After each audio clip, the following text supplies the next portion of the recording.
Hello and welcome to another episode of the Two Guys, One Roto Show. Brought to you by Fantasy Six Pack. This show's episode is of infield buys and fades. We're discussing across the infield, just across the dirt, buys and fades. Rich, why don't you talk a little bit about my co-host, Rich Sayre? Let's talk about a little bit about where our cutoff is for the buys and fades. Yeah, so we're looking at, you want to have something neutral. So we're using, actually, I forgot what it's called, Fantasy Pros. Is that right? Yes, sir. And then we're looking at, we're looking at 75 ADP as our cutoff. So we're looking at somebody that's getting drafted ahead of that as our, fade potentially. Like, hey, take a step back on this dude. And then we're looking beyond that to see who's a good buy, who's offering some value. Maybe later in the draft or later in the auction. Yep. So, and as always, our show is brought to you by fantasysixpack.net. Once again, we have a special guest for you today. But before we get to that, we'd like to remind everybody to join the Fantasy Six Pack series.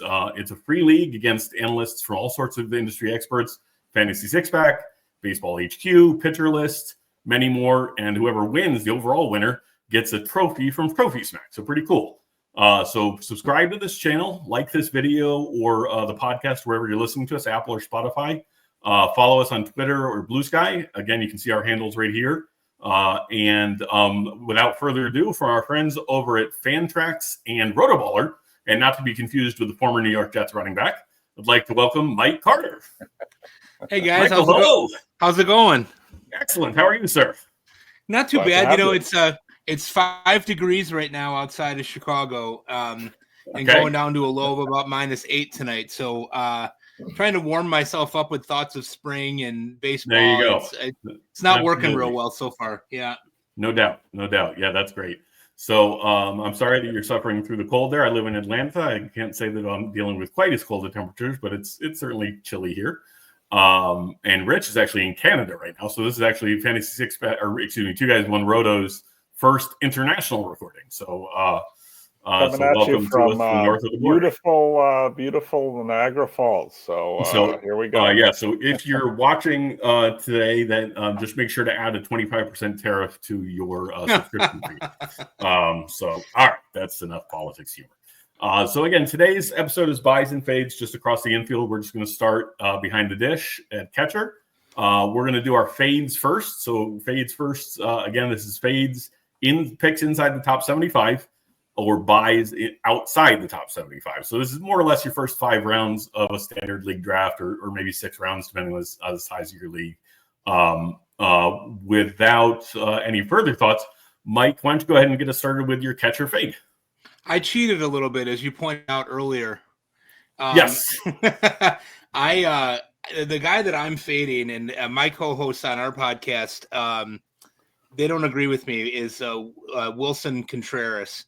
Right. He's a little bit out of the top 75 at this point, but a lot of people, I think, are very interested in him this year because the Cardinals have announced that he's not going to be catching in an attempt to keep him energized and refreshed. Right. And I think that that's fine if he plays first base, but I know that there's also some competition there. There's a lot of mouths to feed in St. Louis. They've got Alec Burleson. They've got a lot of guys that can kind of lay claim to playing around the field a little bit. And so I'm a little worried about him in terms of the injuries that he's had. They've been fairly catastrophic injuries when he's had them over the last couple of years. And I really doubt his ability to stay healthy at any position. The injuries were not necessarily injuries that were nefarious to catcher specific, right? So if it had been a situation where he took a foul ball off of the hand and broke his hand, okay, fine. Because of the fact that it's really been like leg injuries and like kind of soft tissue injuries and things like that, that has me concerned that at age 33, he's not all of a sudden going to become healthier no matter where he's playing. So I'm fading him this year, much to the chagrin of a lot of other fantasy players I know. All right, fair enough. Rich Sayre, you're up next, buddy. And I have a feeling there's some brotherly love in here. Yeah, so not so popular in the Contreras household. I'm going to fade William Contreras. So if you are playing along at home and you're playing by the rules, there's not a lot of fade choices. There was only 3, but I'm going to go with William Contreras. he does actually give you a huge advantage in points leagues, especially. You're going to get a big advantage, or you had historically gotten a big advantage over all the other catcher options. But what I'm looking at, and it's a little not like a short-term trend. He's done this the last 3 years, but he's running a BABIP of 344, 348, and 330. And I just think that's a little strange if you're playing the averages. If you're somebody that does not have good speed, you're hitting over 50% ground balls.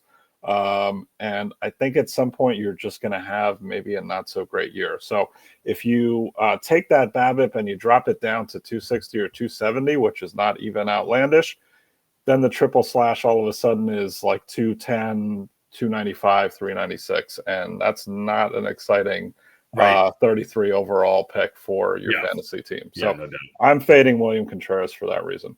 No, that's fair. So I'm going to go ahead and go with my fade, and I cheated a little bit as well. I'm going with any catcher. Don't draft any catcher in the top 75. Simple as that. I worked to find some historical rankings. 2024, William Contreras was the only catcher, the aforementioned William Contreras. William Contreras was the only catcher to finish in the top 75 on ESPN's Player Rater last year. Now, I'll bend my rules a little bit on this in two catcher formats. Because obviously when you have a two-catcher league, they become more premium, that kind of thing. But in one catcher formats, there's just simply no reason to reach for a catcher. There's too many guys who are going to produce right around the same value, especially in points leagues, because, whether it's, Cal Raleigh or who's another good example, even Adley Rutschman, who I love, they don't play enough to delineate themselves enough from each other. And so I just think there's too much variance to reach for a catcher within the first 5 rounds of your draft. So that's my cheat for my fade at catcher. Michael, why don't you go ahead and lead us off with your buy at catcher? Let's get positive in here. I love the positivity. Yes, sir. The guy that I'm targeting in a number of leagues that I'm playing in right now is Logan O'Hoppe. The reason I think that is that I think that he is a catcher who can give you 30 home run power without really sinking your batting average. I don't know if he's going to hit 30 this year. I mean, none of us have a crystal ball to be able to see those things, unfortunately, but where he's going right now in a lot of drafts, it's gone up a little bit, but his ADP right now is about 155. And I'm really comfortable with taking him in that area, depending on your league format and what you're doing. David, I thought what you said really a few minutes ago about, two catcher formats being something that's, I'm hoping that that's going to go, by the boards here relatively soon. I most of the leagues that I play in are two catcher leagues, and I hate it. I'd rather have another utility or, a player like that. But I like Logan O'Hoppe a lot. I think he's got a really clear path to playing a lot more. I think that lineup's going to be a little bit better. I think he's going to be elevated in the lineup a little bit. Yeah. I think where he's going right now, he's actually a really good value. To me, it's getting, Cal Raleigh, 80 picks later, with a better batting average.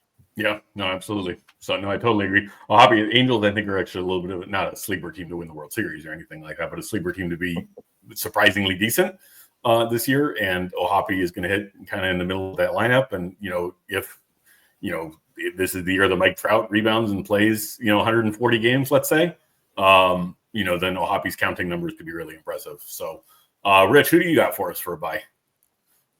Yeah, I kind of agree with Mike. I think there's a lot of value that you can find later on in the draft. There's a lot of guys that are probably interchangeable. If you have a really strong feeling about one versus another, you can grab them. For me, I really like Francisco Alvarez, former top prospect. Has been in the league for basically 2 full seasons, but he's only going to be 23. This is age 23 season this year. I think he's flying under the radar. The Mets are loaded. You have obviously the news with the Soto signing. You got Lindor. You have Pete Alonso coming back. I think it's a good lineup that's going to turn over a bunch of times. And I think, Alvarez could easily get you a 260 average. That's, plus for catchers. And he's got 30 homer upside as well. So it could easily be a top 3 value. And right now we're seeing that 80 is 176. Yeah, no doubt. That's actually Baseball HQ in their annual baseball forecaster called that up of 30 homers, that kind of thing. So anyway, my buy at catcher, not surprisingly perhaps given my hat, is Austin Wells. Austin Wells this year, I think he's going to play a lot more. I think this is part of the reason for him being my buy. Last year, Jose Trevino was the second catcher, and they were not quite in a timeshare, but they were, maybe like a 60-40 split, 65-35 kind of split. This year, it's non-roster invitee Alex Jackson, former, I think, top 5 overall pick, if I remember correctly, but not Jose Trevino, not a platinum glover. And fun with arbitrary endpoints. You guys know, for anybody who's read any of my articles, I love arbitrary endpoints. So from June 1st through August 31st, Wells completely fell flat on his face in September.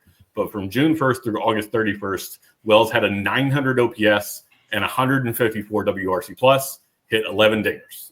So that's in 3 months. He had 11 dingers. Extrapolate that over 6 months, maybe you get 22. I don't know. Bottom line, I think you can hit 20 dingers. You guys have been talking about batting average a lot. Probably hits 4250. And with the recent news of Giancarlo Stanton with his elbow problems, what a surprise! Giancarlo Stanton hurt. You can even see some more time at DH for Austin Wells when Alex Jackson is behind the plate. So, and there's a right-hander on the mound. So I think he could be a pretty good value. And he's going basically for free right now at 210 ADP. So moving into our first base position, we're going to tackle the cold corner by starting with the positives. So we're going to start with the buys. Mike, who do you got for us at first base? My buy at first base this year is probably a little bit surprising to many people, and that's Nathaniel Lowe. Yeah, I really like him moving to Washington. I think, Roster Resource has projected him to hit cleanup in that lineup with CJ Abrams and Dylan Cruz hitting in front of him, and another guy named James Wood who might be okay. Yeah, some people seem to like him. I really think that Lowe is a really boring player, right? I mean, you have a pretty good idea what you're going to get. He's going to hit about 255, 260. He's got some pop, but not a ton. He only hit 18 home runs last year, I think. But I think in that lineup, he's a line drive hitter, and his swing is more tailor made for playing in a park like that than in Texas. Texas, he batted lower in the order. I see an opportunity for him to be able to kind of walk through the door and get more RBIs than he's ever had and hit over 20 home runs. Now, if you're looking at him as a guy that you're expecting to come in and, hit 25 home runs and knock in 100 RBIs, it's probably not going to be the guy. But where he's going in drafts right now, he's at ADP 228 for our purposes for this show. In NFBC, he's a little bit higher than that, but not by much. This is a really good, interesting guy that you might be able to get as a corner infielder, or at least keep on your bench and see how he goes. Because I think that he's going to play every day there. I don't see there being a lot of competition for him there in that regard. And if he's batting cleanup in a lineup with a burgeoning talent around him, guys like Abrams and Cruz and Wood, even to a large extent, they get on base and they like to run. He's going to be in a lot of RBI opportunities, and I think that his potential for having a really good year there is pretty high. And he's kind of flying under the radar at this point, and I think people should really be paying a little bit more close attention to him. No, I totally agree. Lowe actually kind of reminds me a little bit of who people think Vinny Pasquantino is, right? Like Vinny Pasquantino is probably going to be about the same guy. I don't have his ADP in front of me, but I would guess it's probably at least 5 rounds higher. But probably they're going to give you about the same value, especially in points leagues. Lowe's a good on base guy. Going to hit more doubles than homers, that kind of thing. Well, everybody hits more doubles than homers, you know what I mean? And bottom line is Lowe's a good value at 228. Mr. Sayre, you got a tasty one for us. Yeah, so just looked it up since you mentioned it. Pasquantino's got an ADP of 108, and as Mike mentioned, Lowe's 228. So yeah. But I like your segue, tasty one here. I'm going to go back to one of my bold predictions from one of our earlier shows this year. My buy or sleeper is Jake Berger. I mentioned on our bold prediction show for the AL West that I think he could lead the American League in home runs. He's got a lot of positive things working for him this season, moving from a pretty bad lineup, poor hitters park, to a plus lineup, good, much better home park. He's a prime age as far as potentially having a career year. And he had a little bit of an injury to start the season, was on fire the second half of the year, hit 22 of his 29 home runs last year in the second half with the 140 WRC plus. So I'm really excited about what he does in the Texas lineup this year. Yep, no, totally agree. So, and he's 127 ADP. Oh yeah, 120. Yes, sorry, Rich. So my guy to buy is right in that same, actually 8 picks higher. So basically, for all intents and purposes, the same ADP. And for anybody who's read either my Dynasty article or I think I might have talked about him on our East Division bold predictions, but Tristan Casas is my buy at first base. My love for this guy is well documented, and it's not just because he's from Fort Lauderdale, where I grew up, but I ranked him 3rd in my Dynasty first base rankings. 2024 completely lost season. I'm just writing it off. He was injured. He was injured twice. He had the oblique injury. Those are always hard to come back from. You can tweak it again, all that stuff, whatever. But his 2023 second half was, to quote Barney from How I Met Your Mother, legendary. So he is, as far as I'm concerned, the next Carlos Delgado. I would absolutely say lock it in, get this guy while you can. Tristan Casas, and he thinks Rafi Devers is the best third baseman in baseball. So that he does. Yes, he does. So most entertaining soundbite in the league right now. Yes, there you go. Absolutely. So yeah, Casas, bye. Mr. Carter, you got a fade for us, I imagine. Yeah, and it will be an unpopular one, not with you guys because you know what you're doing, but for people who are listening who might love Matt Olson, I'm here to tell you I'm a little concerned about where he is and where he gets taken. I have a tendency to feel that people are continually chasing his 2023 season where, he had one for the ages. I mean, 54 home runs, 139 RBIs. Last year, those numbers, he played in the same amount of games, but the numbers dropped down to 29 home runs and 98 RBIs. He's not a 4-category stud like his teammate Marcelo Zuna is, who's going a little bit later than he is, right? You're not going to get any steals with Matt Olson. We know that. You're gonna get a fairly middling batting average, I think. I mean, he had 283 in 23, which was his career high. But he's, a lifetime, 247 hitter or something like that. And there's nothing wrong with that. But if you're taking him in at the back end of the second round, and you get 25 to 30 home runs and a bad batting average and no steals and less than 100 RBIs, I think you wasted the pick. Yeah, I totally agree. That's I don't remember exactly who it was that we talked about, but it was I said that you cannot, generally speaking, the adage is that you can't win your fantasy league in the first and second round, but you can certainly lose it. Right. And Olson is, as much as I like him, I do think he's going to have a rebound year, but not a 2023 rebound year. Yeah, so. I mean, if you think about it, if you start your draft with a guy like Ellie De La Cruz and you're going to get 60 stolen bases, you figure, right? Then maybe you could take a chance on a guy like Olson if you think he's going to hit more than 30 home runs. But otherwise, if that's the second pick in your draft, I guess it all depends on how you want to build your roster. And personally, I'm kind of waiting on first base, I think, in most drafts that I'm going to be in. Yeah. And so I feel like Olson's a natural fade, even though he's an extremely talented player. Yep. No, I agree. So, Rich, you want me to go next? Or you want to go next, bud? I'll jump in next, I guess. Right, we'll keep the sequence going. Maybe mix it up after this one. But my fade is going to be Josh Naylor. So I actually like Josh Naylor as a player. I think he's fun to watch. I watch a fair amount of Guardians games. I think they should have probably kept him, but that's a different conversation. He had 31 home runs last year, but if you look back a little bit further than that, it was only 17 and 20 the previous 2 years, and he only played around 120 games those 2 years due to some injuries and some other situations. So I think he's moving to a new team, a new league, mix in a bit of maybe the injury bug, and I think you probably don't get what you're hoping to get from him this year. And ADP of 73 is not what I would want to do, not where I would want to grab him for my team. Right. No, I agree. Josh Naylor, incidentally, I don't know if there's any correlation here, Rich. You're in Canada right now. Josh Naylor, born in not far away Mississauga, Ontario. So I don't know if that helps in any way, but that's just information for our viewers.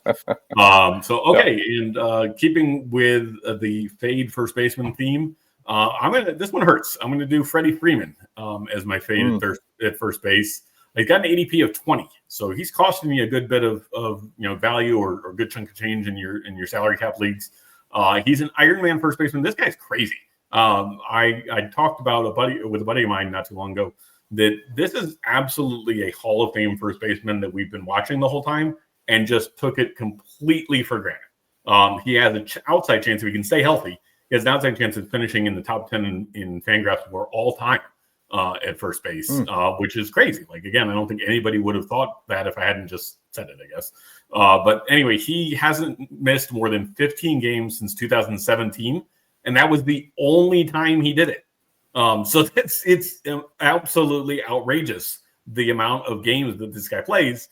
But he is a soon-to-be 36-year-old. He's coming off-season ankle surgery. He said he, quote-unquote, hopes to be ready for the Tokyo series. As of February 1st, he hadn't been cleared to run. Those don't seem like a lot of great things for an upcoming baseball season. So while I think he can provide you good value when he does play, I think at ADP of 20, you're pretty wildly overpaying for a guy who's not going to play a full season. So that concludes our first base. Mike, why don't you go ahead and talk to us a little bit about where you're coming from and what you've got to talk about, bud? Yeah, so thanks, guys, for having me on with you tonight. I've been looking forward to it for the last few days. I got a lot going on. I write over at Fantrax. I cover bullpens at Fantrax on a weekly basis. Nice. And that's starting to ramp up now. And then I write a couple of waiver wire pieces for Rotoballer on the weekends. And then every Thursday night, I'm doing the Fantasy Baseball Beat podcast with Chris Torres and Dave Funnell, who we've been doing that now for we started it 2 years ago. Have done a lot of shows, and then this year we made the move from Triple Play Fantasy over to the Pitcher List Network, and so that's been a step up for us, and definitely feel incredibly supported by people that are there, and I've been really lucky. I started writing in the during the pandemic in 2020 when I had a little bit of time on my hands, and I've just been very lucky to be able to progress and do different things. I'm going to be doing a presentation here in a couple of weeks for the First Pitch Florida series for Baseball HQ. Oh, cool. So yeah, I stay busy. I like staying busy. Keeps me out of trouble. Yeah. I find after being married for 25 years that the busier that I am, the more my wife likes me. Okay. So it makes life a little easier around the house, So yeah, so I like being busy. I like working, and I'm very, very lucky to be able to do so. That's wonderful. We appreciate you taking the time to join us, buddy. Of course. Thank you. All right. So that leads us right into the Keystone. Why don't you give us your fade at second base, bud? Yeah, the guy that really has me a little bit concerned that most people seem to really kind of take hook, line, and sinker is Jose Altuve. You look at what he does, and you look at the numbers from last year, and it looks like a very typical Jose Altuve season, right? 20 home runs, 22 steals, hits 295, gets a ton of at bats, et cetera, et cetera. That's great. Now he's also going to be 35 this year. And I don't know if this has been documented. he's kind of a smaller guy, and he's had some knee injuries and leg injuries over the course of the last few seasons. If you really look at his StatCast page, though, there's some cause for concern. Mm-hmm. His K percentage still was really low, but his walk percentage continues to drop every year. He's got a really bad chase percentage, 37.3% last year. The bat speed dropped down below 70% for the first time ever last year. Hard hit percentage was 31.2%, and his barrel rate, which he usually been very high, was down to 6.5% last year. Exit velocity was in the 11th percentile at 86.5 miles per hour. Now, granted, I say this with a grain of salt because he ended up putting up a really fine season. And if you had him in a fantasy team, you're probably really, really happy with what you got. But if we look at the tea leaves a little bit, we know age is never been defeated. And my concern is that, they're talking about trying to preserve him by having him also play a little bit of left field this year. I just wonder if Houston knows something that we don't know, like maybe that there's something else that's going on there. Yeah. I'm a little concerned where he goes ADP wise, that I think that there's better buys later on. And I just feel like he's a huge risk at ADP of, what is he, like 44 right 44, now? Yeah. I just feel like it's a risk. That's a risk I don't want to pay in the first 3 rounds. I just don't want to have, I know it sounds kind of trite, but the first 3 or 4 rounds of drafts, I don't want any risk. I want to know everything that I'm getting at that point before I start taking risks later on in drafts. Yeah, that makes sense. And second base, obviously the rule changes with not being able to basically slide your entire body into a second baseman and kill him have changed things a little bit over the last, say, 10 years or whatever. But second base has historically been a position, I've talked about this a lot in my writing, has been historically a position that ages incredibly poorly. And second basemen tend to fall off a cliff. When they hit the wall, they hit the wall bad. So speaking of hitting the wall really badly, who you got for us, Rich Sayre?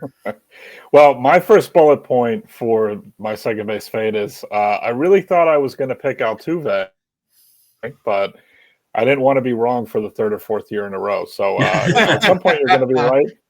But instead I went with Marcus Semien. He's been a force since he went to Texas, even before that, delivering a ton of value for the Rangers. Over the last 3 seasons or so for fantasy, he's gone 45 home runs, 15 steals, 26, 25. And then last year or 2 years, 29, 14. And he's got 100 runs every season. So that's like a foundational type of piece. But last season was a drop-off in a lot of ways, not just counting the metrics. He's still got good speed, but it's not elite anymore. He's got some of the lowest bat speed in the league. And at some point, Texas has a lot of options now. If he stops hitting leadoff, that's going to take away a lot of volume as well. So I just think someone, for where he's going at 57, again, an aging second base, you got that type of profile. It's not somebody I'm looking to take this year. Yeah, no, I agree. Semien's a major fade. And if I'm not mistaken, Rich, I don't know if you have the stat in front of you, but I want to see it a sub for those of us in either on base, roto leagues, or points leagues or whatever. I want to see it a sub 300 on base for the first time in his career last year. I want to say it was like 296 or something like that. So it was pretty low. Yeah, I don't know. That's all right. That's all right. So you're not expected to know his entire stat line off the top of your head. 308. It was close. 308. Okay, not quite. So all right. So moving into my fade at second, and I feel as ashamed as I felt about Freddie Freeman, I'm going to feel even more ashamed calling his teammate Mookie Betts a fade at second base, and this is in leagues in which he's eligible. Obviously, he played 18 games at second base last year, so certain leagues he's eligible, certain he's not. But he's I don't really care what position you're drafting him at. His ADP is 9, and as far as I'm concerned, Mookie Betts on a game for game level is the best player in baseball. Even above Shohei, even above a prime Mike Trout, even above whoever. But so like I said, I feel ashamed calling him a fade, but he's missed at least 20 games in 3 of the last 4 years. And playing the shortstop full time isn't going to do him any favors. He's only 1 season removed from almost 40 home runs. He had 39 home runs 2 years ago. So this may be, penny wise and pound foolish. But there's just kind of like what Mike was just talking about, too much risk for my liking at 9 overall. I can grab a different stud there and, mitigate that risk. With again, Mookie Betts, love you to death, but unfortunately, again, number 9, just too much. Mm-hmm. So, any thoughts there, guys? Yeah, that's a tough one. I mean, Mookie's a great player, but that's you bring up some really valid concerns there. Yeah. So you almost feel like it's sacrilege, but it makes sense, especially the games missed. I think you're probably not thinking that's probably not top of mind or whatever. So yeah, right. So all right, so you got a fade for us at second base, Mike. Well, my fade was Altuve, so my buy. Oh, excuse me, you got to buy. Yeah. Yes. No, The guy that I really like is somebody that I'm guessing you guys will probably like too. That's Jordan Westburg for the Baltimore Orioles. I look at him and I see a burgeoning superstar. This is last year he got into only 107 games there. He had 18 home runs and 6 stolen bases. He had that hand fracture that was kind of a wonky injury in the second half. So almost all of those numbers were first half numbers. If you look at it, though, I think that he is going to get into over 130 games this year. That was a bit of a fluky injury. He's a young guy. I think he's going to steal more bases. I don't think he's going to be a guy that's going to steal 30 bases, but I don't see any reason why he couldn't steal 10 or 12 with what he showed last year. I really love the fact that he doesn't have a super high K rate. He'll take a walk. I do think that he's a player that can hit 260, give you 20 home runs and give you 10 steals. And where he's going in drafts right now, just a little bit outside of the top 100, that he's getting a little bit of helium now. In some leagues, he has second base and third base eligibility, and savvy players know that they changed the fences at Camden Yards this year. And lowering the fences and bringing the fences in certain spots is really going to play well to right-handed power. So if you're listening to this, I would say Westburg obviously is a right-handed hitter, but looking at guys like Ryan Mountcastle as well, these are the types of guys that are going later in drafts. They can provide you a potential value, however you define value. I know different people define it differently, but Westburg also, he's got that double eligibility. He ends up becoming like a Swiss Army knife. He's 26. They're going to let him play. There's no reason for them not to let him play. I love where he's going, and I'm going to have a lot of shares of him this year. Interesting. Okay. Rich, you want me to go next among the buys, not the fades, among the buys, or you want to take the limit? No, let's mix it up. All right. So you mentioned Josh Naylor as a fade at first base. So I'm going to go with his best friend, Gleyber Torres, with a buy at second base. He has an ADP of 184 right now, and I am all in on Gleyber Torres this year. He is slated to hit second in the Tigers lineup. I think he's due for a major rebound season. In a very small sample size, granted, I think it was like 22 games or something like that, but he has a career 1,000 OPS at Comerica Park. He has the pressure of being a New York Yankee and his stellar, obviously, first couple of seasons, mostly torturing the Orioles, off of his back. He got a 1-year contract, a pillow contract, for $15 million, which, we should all be so lucky. But at age 28, he's playing for a long-term contract. And he's going to be hitting in front of Riley Green and Kerry Carpenter, both players, Riley Green, an emerging star, maybe even superstar, and Kerry Carpenter, an absolute just tank master, going to hit a lot of homers. And in the second half last year, Gleyber had a 780 OPS. I think he tops 800 this year. I think it's a tremendous value where he's going in drafts. So that's my thoughts on Gleyber. What do you got for us, Rich? Nice. For my sleeper or my buy, I'm going to Brandon Lowe. So probably more of a points league play here. He's not going to get you a great average. Not really a steals guy. I still have that 39 home run season in my mind, even though it's back in 2021. He's got some injury issues. Had to, what was a little bit more troubling is some back issues in 22 and 23. Did not have that issue in 24. So that's a positive that I'm taking away from the 24 season. He's basically free. We're ADP of 222. I see some value potential here, and I see him getting as much playing time as he can handle, which is going to be the factor in whether this is a good pick or not. But I'm buying Brandon Lowe this year. Well, no, but he's exactly the type of upside you're looking for. At 222, again, he's essentially what is that, about a 11th or 12th rounder kind of thing, and bottom line is your 13th even. So bottom line is you can get the upside of a 30 homer season without having to pay for it, kind of thing. So yeah. Yep. So anyway, Mike, you've got a buy for us at shortstop. Yes, I do. And it's a guy that I've been really. I got that right this time. It's a guy that I've been really high on this winter and have picked him up in several places, and that's Jeremy Pena. I feel like he is a constantly disrespected player. Mm-hmm. I feel like going back to his rookie year, people don't exactly know what to expect from him. and seem to think that, that he's been a disappointment. And when you really look at what he's done over the 3 years that he's been in the Astros lineup, he's actually been really solid. 2022, he had 22 home runs and had 11 steals and hit 253. 23, a little bit disappointing. He had 10 home runs, 13 stolen bases, hit 263. Last year, he had 266 and upped the home runs back to 15 and got the steals back up over 20. He's going to play. He's going to play every day. The Astros don't really have a lot of other opportunities there. The thing that I like about it is that, if you look at the last 3 seasons, we're looking for guys in drafts that are going to get a ton of at-bats, right? I mean, we're looking for playing time.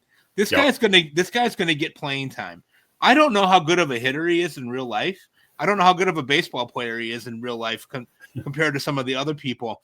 But if you're getting, Jeremy Pena at pick 180, and you're taking him as your middle infielder, and you're going to get a guy that's going to hit 260 or 270 with double-digit home runs and double-digit stolen bases, I really like your chances to win the league. I don't know that I would take Pena. I don't look at him as being like a shortstop that I would want to have starting. I mean, most of us, I think, are probably going to be taking shortstops in the first couple of rounds and then kind of sit on it for a while. Pena, to me, is a great guy to target as a middle infield, area. Pick 180. I mean, there's very little risk at that point, and you're getting a really solid player who's going to get 650 at bats, and I love that for him. Yeah, it's fantastic. Yeah, no, it's a good point about the volume. Yeah, nice option in points league. I had him in our house league last year, and he was just solid every day. He's going to get you something. Is out there in the lineup, so yeah, for sure. So Pena's predecessor might be coming next, Rich. This second year we've done a version of this show, Sleepers and Fades, and for the second year in a row, I am taking Carlos Correa as my sleeper or my buy for shortstop. He's got an ADP of 223. It's interesting if you're picking the same guy twice in a row, you would think maybe he didn't have a great year last year. But he did actually. He was 219 ADP last year, hit 310, which is elite for what we're talking about in today's game. 14 home runs, 55 runs, 54 RBIs. In just 86 games, and his ADP went down off of that. So I'm coming back for more. Obviously, out of all the numbers I just mentioned, the games played is the issue there. But prior to last year, previous 3 seasons, he played 148, 136, 135. So plantar fasciitis, not great. That's something you don't necessarily want to deal with. Right. But I think it's I think the value is there, and the upside again is one of the better players at the position, and you can get that opportunity very late. Yeah. At 223, I'm going to say something about Carlos Correa. Rich, and you might guess you're about to find out. Carlos Correa is a personal favorite, just among real baseball players. I mentioned to friend of the show Sam Miller once upon a time from ESPN of ESPN fame. Sam Miller, that I think Carlos Correa is the best defender in baseball, period. Not that matters necessarily as much for fantasy purposes, but I just love the guy, watching the guy play defense. And at Carlos Correa, I'm going to say at 223, that's about as late as you could get a guy who could conceivably win the American League MVP. Right? I mean, with his defense and his hitting and whatever, if he plays 150 games, holy crap, what does he do? So, anyway, so my buy or like you said, sleeper, Rich, whatever you want to call it, is a former number 1 overall pick. So how's that possible? But it's Dansby Swanson. So now this guy at shortstop, he's going at 182. He's slated to hit 5th in the Cubs lineup behind four guys with a better than a 10% walk rate. Okay. So you've got tons of traffic on the bases in front of him, right? I think he can absolutely be in for a career year offensively. His numbers from last year, from the first half of last year, are dragging him down. In the second half last year, 795 OPS, 124 WRC plus. I could absolutely see him challenging his career high in 96 RBI. He's going to hit for a decent average. He's going to steal a fair amount of bases. He's, in the friendly confines of Wrigley Park. He's going to hit some dingers. Not a superstar by any stretch of the imagination. And incidentally, same thing I was mentioning about, I was talking to a buddy of mine about Dansby Swanson has something like 25.3 career WAR, if I'm not mistaken. He's going to, presumably end up around 40 by the time all's said and done. He's got to be the best disappointing first overall pick of all time, right? like people were expecting more, but he's going to put up 4. Like, what did you want? So anyway, I don't know. So that doesn't have anything to do with fantasy baseball. I just thought I would mention. So just real quick. All the same vibes there with Pena. It's like, you got a guy that plays every day that's very solid in the lineup, and then people sleep on him. Yep. So I do want to mention, and Mike, this will be near and dear to your heart, that I can't recommend highly enough moving over to Fantrax. If your league is not on Fantrax right now, you are missing out. And we have a promo going on right now. If you go to fantrax.com/fantasy6pack, you can sign up for free. We moved Rich mentioned our home league over to Fantrax a couple of years ago. And literally to a man, we have 14 members. Every single one of them says, why didn't we do this 10 years sooner? So, so I can't recommend it highly enough. Anything you want to add, Mike, about your main employer? Well, not your main employer, but your main fantasy employer. Yeah, I do like the leagues on Fantrax. The customizable pieces and the ease of access. They've really made a lot of improvements to the app. I recommend it very highly. I do prefer it to the other platforms. Having played on it now for a couple of years, I do prefer it to ESPN and Yahoo. I find it easier to use, and it's a little bit more intuitive for me, which is weird to say because I'm an old guy, So to say that anything with technology is intuitive for me, you're not old, Mike. You're seasoned. You're seasoned. Crusty. There you go. Yeah. All right, so we're going to move into third base. Mr. Carter, I believe we started off with buys last time, so why don't you give us your third base? Oh, we got to do fades. I think. No, sorry, buys.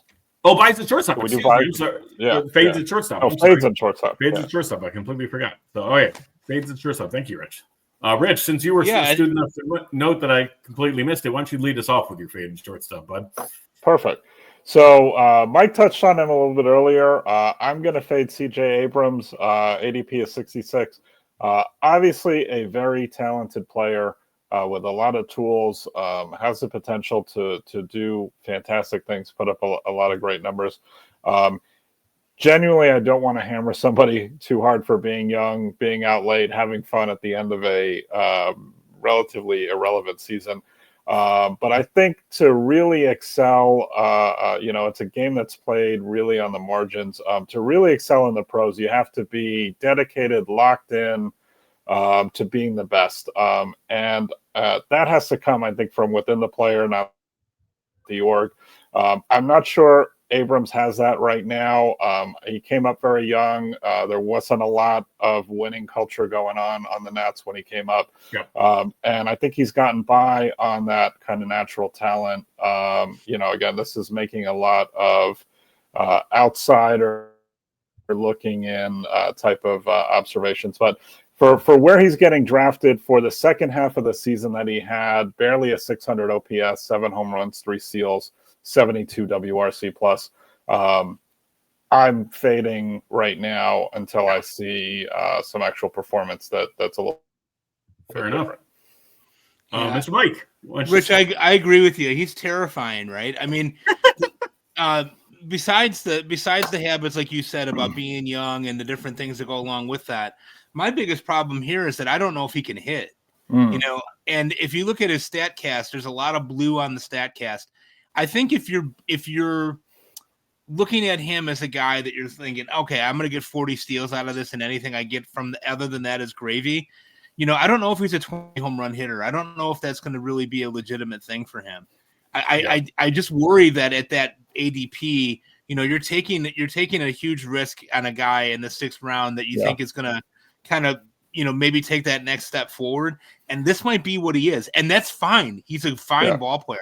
I don't mean it that way, but there's other guys in that realm right there, I'm probably looking to take another pitcher.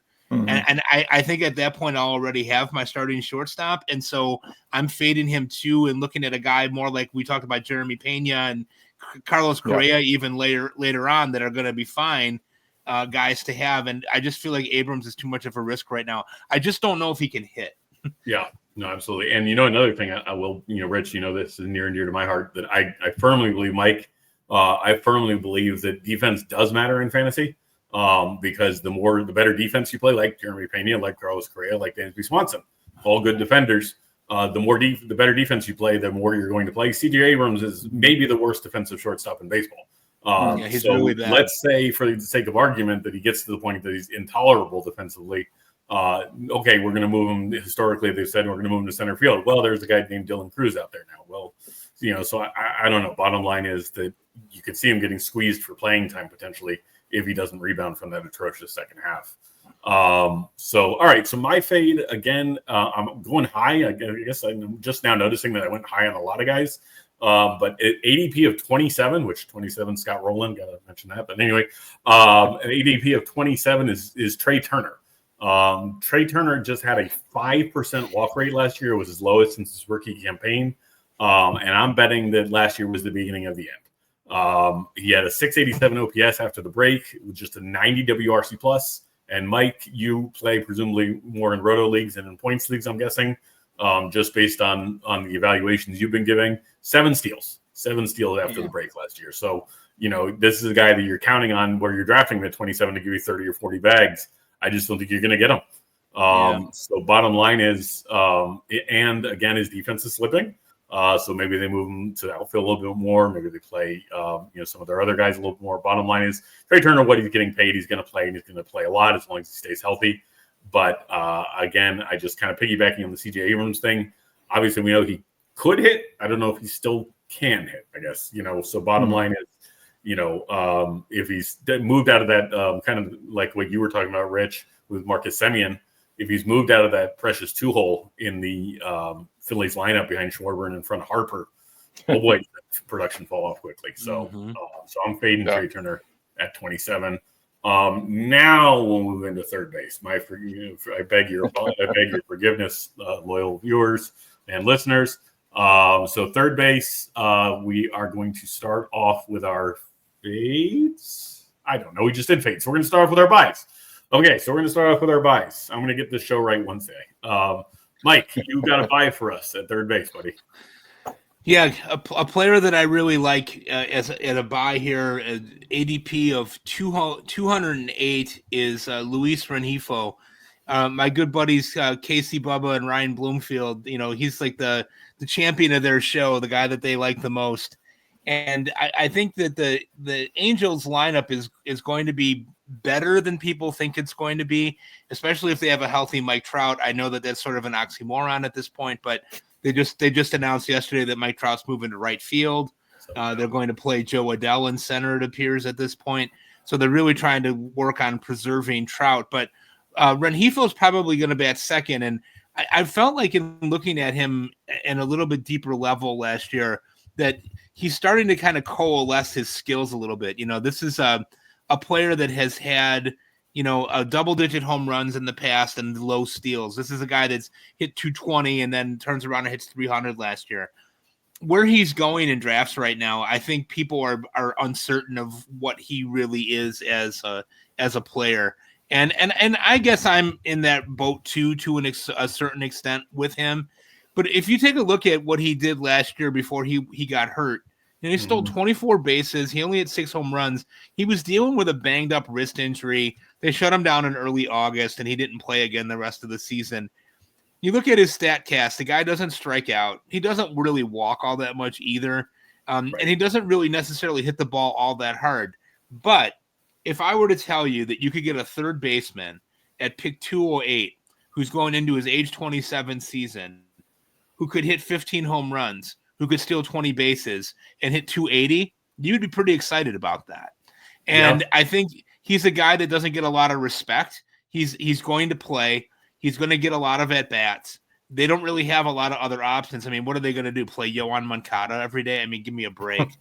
I mean, that's not going to happen. I mean, that'll work for at least 8 games. As a lifelong White Sox fan, I can tell you Yohan Moncada is a waste of time.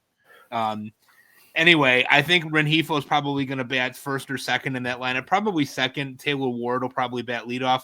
I just like where he's at, and I think he could provide a really solid return on investment at 208. Yeah, it's interesting you cite those stats for Rengifo, And the first player that came to mind is another personal favorite, Alex Bregman.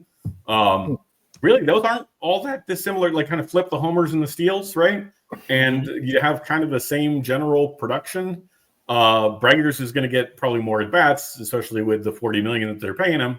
But ultimately, Breggers isn't going at pick 208, right? So Rengifo at 208, I like that call. It's tremendous value there. Rich, what do you got for us on a buy at third base? Yep.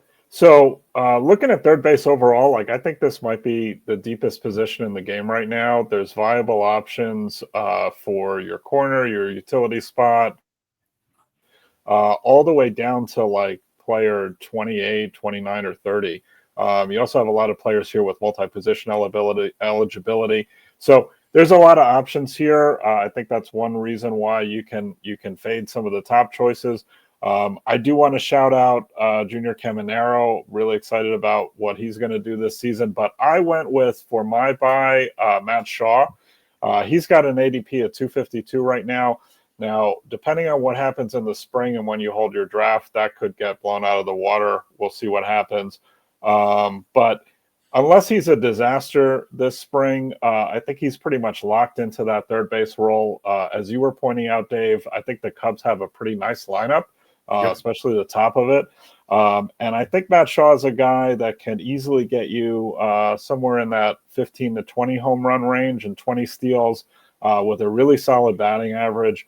I think it's a pretty safe choice, especially relative to what the ADP is right now. Yeah. Rich, can I ask you a follow-up question on that? Does the Cubs signing Justin Turner scare you at all today? Well, I did my notes yesterday, so I'll have to take a look at that. I don't think he's playing third base for them. I think he was more of a first baseman the last couple seasons that he's played. Maybe that does squeeze some players around, but I don't think off the top of my head they have another really good option that they want to play at third base. So I wouldn't necessarily be worried about that. I think that Turner's signing certainly squeezes a little bit of playing time, maybe from Shaw or whatever. And what you could see actually is similar to a former, very hyped prospect, Chris Bryant, at third base, where they just keep him down long enough to suppress his playing time, or his service time eligibility or whatever. Call him up, play Turner for a couple weeks, let him, fumble about 73 balls at third base, and then call it Matt Shaw. And in Fantrax leagues, I know this right off the top of my head, Shaw is giving you eligibility at second, short, and third. So, Mike, you mentioned Swiss Army knife eligibility. Matt Shaw certainly has it. So that's tremendous value at 252.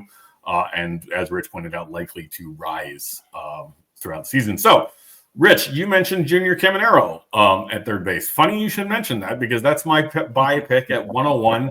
And I'm going to all but guarantee that this guy's going inside the top 75 if you're holding your draft. Like ours is on March 23rd, right before opening day. So if you're holding your draft later, he's going to go inside the top 75. If you're holding your draft now, grab him now or regret it later. This guy is an absolute wonder kind prospect. He's projected to hit third in a sneaky good Rays lineup. And I'm going to say it right now, this is a pick outside the top 100 that could return first round value. He hit 435. Now, I understand it's lead-on, okay? The pitching isn't great. The defense is even worse.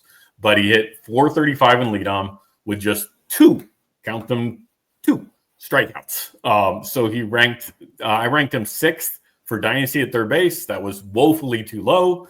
Again, buy now or regret it later, Junior Caminero. So, all right. We are going to unfortunately end on a sad note of fading third baseman. Rich or Mike, who do you want to fade first? Which one of you guys wants to go up first for us? I can do it. I'll go. All right. What do you got? It makes me a little sad because he's one of my favorite players, but I think for fantasy purposes, he's a guy that we should be fading, and that's Jazz Chisholm. I saw Jazz play when he was 18, 19 years old in single A right across town here where I live, and he's just a dynamic player, a great personality. He's a wonderful guy to watch and follow. He had a great season last year. If you really look at what he did, it was the first year that he was really healthy the whole season. He got over 600 plate appearances, 24 home runs, 40 stolen bases, 256 average, and the multi-position eligibility that we've been talking about. However, because of that, he's got some helium. He's playing on the Yankees, and he's going to bat second. And I think that there's a lot of people. Well, they're saying he's going to bat second. I mean, they also have this. They also have this guy named Aaron Judge. That's not too bad either. He might hit second too. Yeah. I don't know where Jazz is going to hit in that lineup. I'm not convinced that he's going to hit second, and I'm not convinced that he's going to hit 24 home runs and steal 40 bases again. And that's not so much because of the injury. It's just that I just am not sure that at pick 36 that I want to take that risk again. As I said earlier, the first 3 or 4 picks that I'm getting, I want to be pretty damn sure that I know what I'm getting.